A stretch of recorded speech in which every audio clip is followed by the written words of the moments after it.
ওয়াজিব হয়েছে। এখন আমি দেন খেলবশত আমার না থাকার কারণে আমি সাহসিকতা দিতে পারিনি, সাহসিকতা দেওয়া হয়নি, ভুলে গেছি। তখন আমি নামাজ থেকে উঠে গেলাম, আর তারা হলো খেয়াল আসলো যে আমি তো সাহসিকতা দিতে হবে, নামাজ পড়লে হবে না। তখন কি করবেন?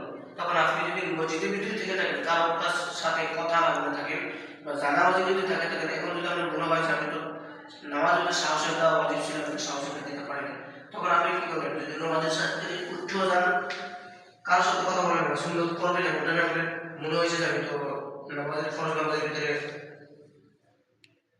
সাহসিকতা দিইনি, তখন আপনি আইসা আবার বৈশা আবার এটা সাহসিকতা দিবেন, দুইবার সেটা দিবেন, আল্লাহু আকবার, আল্লাহু আকবার দিয়া তারপরে আত্তাহিয়াতু তাশাহুদ করবেন, তারপর দোয়া দুরূদ শরীফ করবেন, তারপর দোয়া মাসলা করে ডান দিকে বাম দিকে সালাম ফিরায় মিলাদ করবেন। বাস তাহলে আপনার সাহসিকতা পূর্ণ হয়ে যাবে, নামাজ হয়ে যাবে। আর যদি আপনি নামাজ এটা সাহসিকতা না দেন, তাহলে নামাজ আপনার সম্পূর্ণ বাতিল হয়ে যাবে, নতুন করে নামাজ পড়তে হবে। এটাই নিয়ম, এটাই মাসআলা। ঠিক আছে, তো এই পর্যন্ত ভিডিওটা রইল। আগামী ভিডিওতে আবার দেখা হবে ইনশাআল্লাহ। ভালো থাকবেন, সুস্থ থাকবেন। আসসালামু আলাইকুম ওয়া রাহমাতুল্লাহ।